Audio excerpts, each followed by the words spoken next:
as time flies by, you'll open up your eyes wide. You feel it's gonna go your way. Hey, hey, it's a brand new day. Hey, hey, hey. I'm very happy to be back once again at G-Wine here in San Pedro with David. He's the owner here together with his lovely wife. They've been open just a year, right, David? And what a different year. Yes, exactly 1 year. It's quite amazing that it has been such a challenging year for you. I know that things will pick up, particularly as here at G-Wine they are Zero Hero partners. I'm here to put up all the different things, explain to David how everything's done so he can take part in this community incentive. Happy to participate. It's a good one, right? It's a good one, yes. It's a good cause.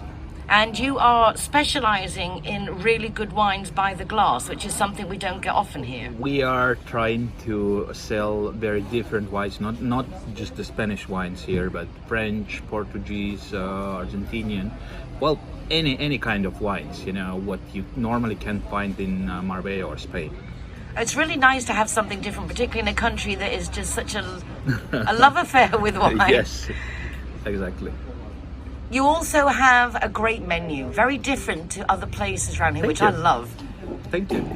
Tell us a bit about what you offer here. Our idea is a little bit of a mix between tapas bar, bistro, French style bistro, and you know, lo-fi, relaxed restaurant. So you can come in for a drink, you can come in for a tapa, or you can come in for a full dinner or lunch. That's the idea. You've just started opening for lunch now. Yes, this year, yes, we were closed for lunch during the summer. But it's nice that it's really very cool here. You've got a very shady terrace. It's beautifully done. We are lucky with the place we have. Oh, wonderful. Well, it's lovely to be back. It was nice to chat with you just before the end of the summer. Now we're back again beginning of September. Time really goes quickly. Yes. And I thought I would challenge David here, and as explaining the Zero Hero incentive, we get David to actually try out one of our breathalyzers, which he's got there. I feel like a bit like Blue Peter. Yeah. Okay, so we're going to challenge David. Open the box. Okay, let's get the surprise. And I'm going to explain to David how it works. Yes, please. So what do I do now? Okay, so first we're going to break off the caps of the white and red and empty the contents into the ashtray.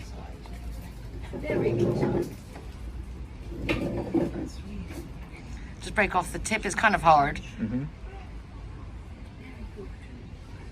I think you have to bend it. Yeah, like this. This sort. So should I empty? Empty out the contents. And Now then do the same other with the end white as well? side. Uh-huh. Okay. And now empty the contents, and now put the white side of the tube into the white nozzle on the bag. Mm-hmm. Now, obviously, we see you're drinking a nice glass of water here. Uh-huh. So in theory, you're going to be Zero Hero friendly. And now blow into the tube and fill up the bag.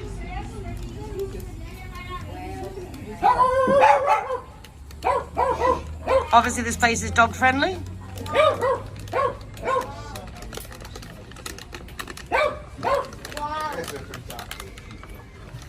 And now you place the bag on the table, and you push all. If the nozzle stays yellow, then you haven't been drinking alcohol. If it goes green, in this instance, green is no go. There you go. David's come to work and he hasn't been drinking. When the designated driver finishes their meal, if they haven't been drinking alcohol like you, they don't pay for their soft drink. Zero Hero, yellow, I think it's fun. all good. Well, it's really nice to have you on board. Thank you. Hey, come to G-Wine. It's the place to be, and ask for David and he'll sort you out. Ready? Yep, go. Look at that, Zero Heroes. Welcome at. Where are we? We are at G-Wine. G-Wine. Happy to be part of a Zero Hero.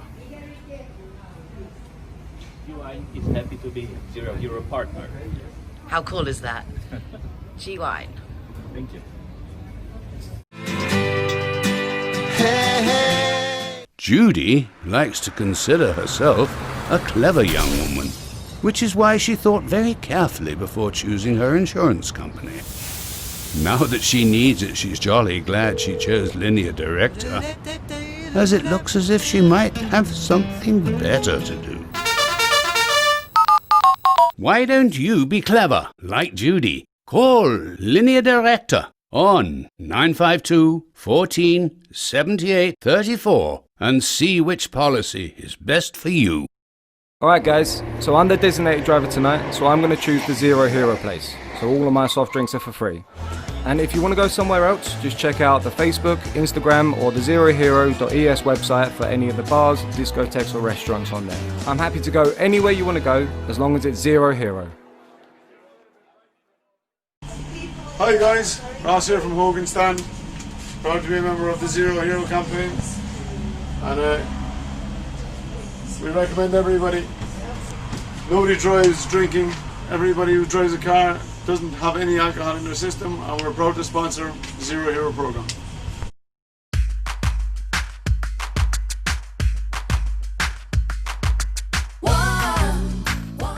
When I'm the designated driver, I think it's only fair that I get to choose a Zero Hero venue that rewards me with free soft drinks. My friends all get to choose and booze, and they feel safe going home with me. Make sure that you get your reward for being the designated driver. Why pay if you don't have to? Hello guys, welcome to Harbor. All the designated drivers are welcome here to the Harbor. And we are very proud to be a Zero Hero partner. Hey, hey. Dreams do come true. In fact, all dreams come true if you just follow them through. And a big thank you to Marie van der Gucht, who is the new president of the Rotary Club in Benahavis. And the reason we're together today is because the Rotary Club Benahavis is sponsoring the food for the orphans who are homeless, being turned out of their government protected homes at the age of 18 due to further cutbacks following COVID. Marie, merci, gracias, thank you. I can't thank you enough. Your club is just amazing. I'm so happy that you made such a quick decision. Yeah. And the orphans are coming in now. You're just here with Christian bringing the food in. We had to take a quick decision because it was something urgent, you know. So we are proud also to participate to this project. I'm so delighted. You've got a lovely group. It was nice luncheon we had together to present the project to Inserta. And what's it like when a club like yours has to make a decision? What are the process involved? There's someone like you come to present the project, and after just in committee or with the club we just vote and accept or not the project, but no one just think. Just everybody has accepted in few minutes. It's really nice to see that the Rotary Benahavis has also been looking to do projects that are related to our local community. It was one of the projects we have this year is helping the people who are very needs close to us in Marbella, in the Costa del Sol. This is very important for us. You have a little girl, Lola, yes, and she's now what, 1.5? In a few weeks she has 1 year. Oh, oh my gosh, and she's already walking. Yeah, she's already walking. And maybe next time she can come to help her with bringing the food to the other people. And it's a nice project for you to be involved with, because time goes very quickly. I've been back in Marbella now 8 years. My little boy was turned 18 when we came back. Now he's 25. Yeah. And if we want to have this project for all our teens in place for when Lola's ready, we really needs to be put into place now. Exactly, yeah, you're right. How has your first few weeks as president been? Amazing. We have this project. We also will have the project with Benahavis. So very exciting, very exciting. Well, Marie, thank you so much. Let's go and get the shopping out of the car and take it up to the apartment. Yeah, thank you to you, Nicole.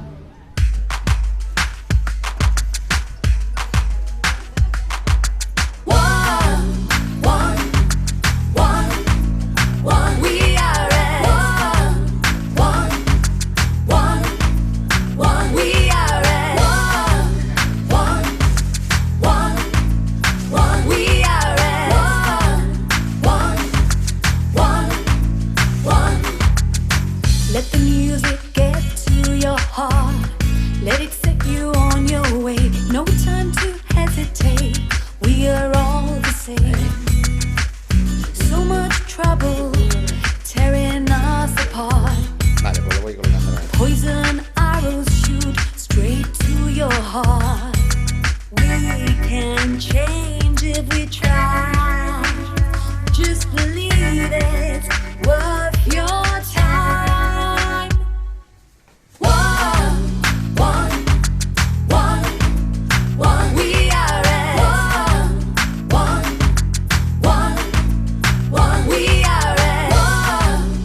am so delighted to be at Marianne's house with my dear Marie-Noelle Erize of Marie-Noelle Communications.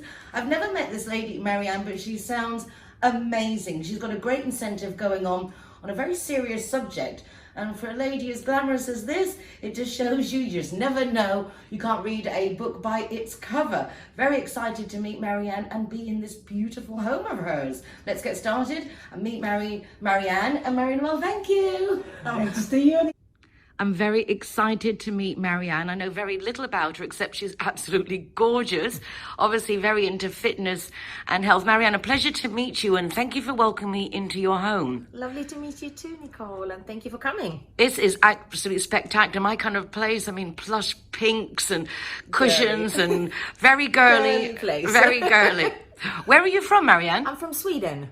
And what brought you to Marbella? The sunshine, of course, like everybody else, and I've been here for just over 20 years now. OMG. Wow, so you really are part of the infrastructure. Yes. A lot of changes over the last 20 years. A lot, yeah. I've seen it from when there was no El Corte Inglés, no PYR hotel. There was just walking through the forest to get into the marina, so yeah. Yeah, I can remember going through the nothing to get to Pepe Moreno's back in the day. Exactly, because I came here first time in 82 for holidays. There was nothing. Wonderful. And then when you came here, were you working? Yes, when I came down here in 2099, I started working in real estate. And I've been doing that since.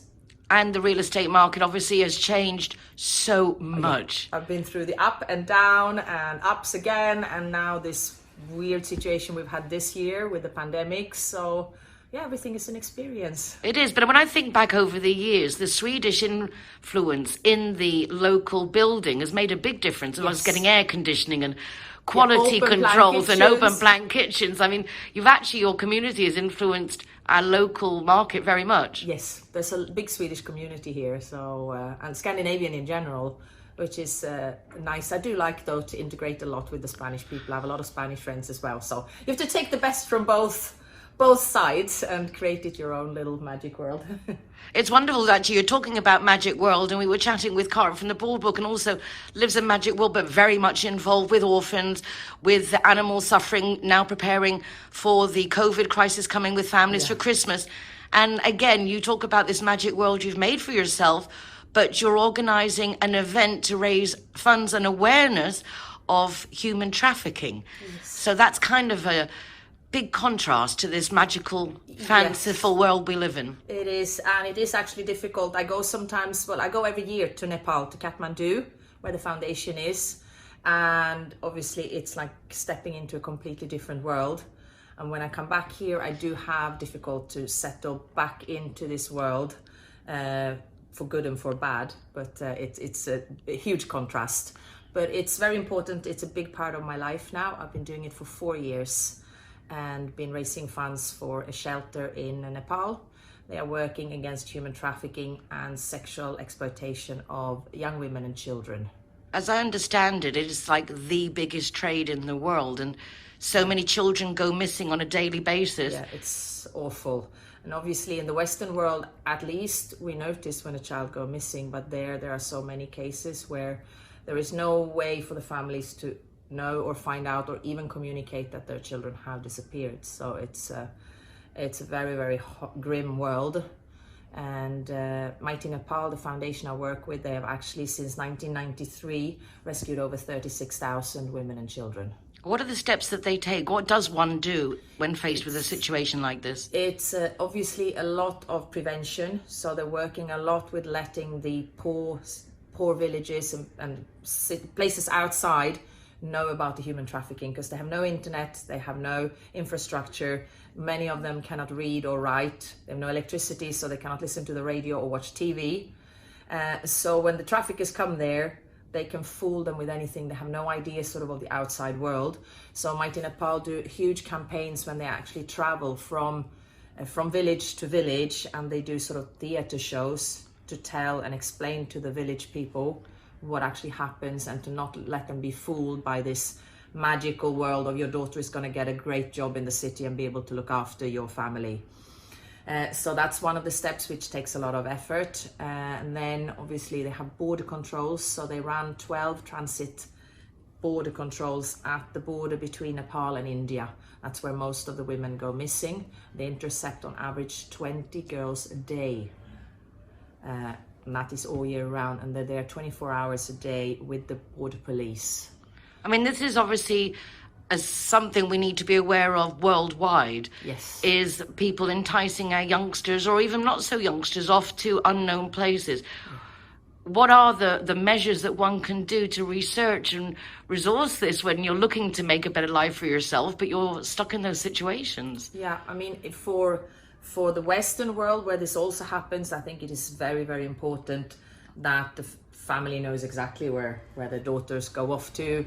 And, you know, like in the film industry, we've heard where girls get taken advantage of, that the parents and family are really behind and checking and not letting your kids go off to auditions on their own, and you don't know who is behind everything. Obviously in these poor countries it's a totally different situation. There it's just pure, you just take the children and you never see them again, so it's a different situation. The event on the 12th of September is to obviously raise awareness and to raise funds. Where are the funds going to go? It's going to go, the Maiti Nepal have a huge first shelter where 500 women and children live, but they also have a school there. And obviously education is a big key to making these poor people be able to move ahead in their life. And therefore a lot of the funds are actually going to go to the school. It's Teresa Academy, and there are 400 children that get their education from there. How much do you hope to raise? We have set a target of 120,000 euros on next Saturday. That is quite a target. How do people get tickets to take part? Well, the tickets, they can contact me.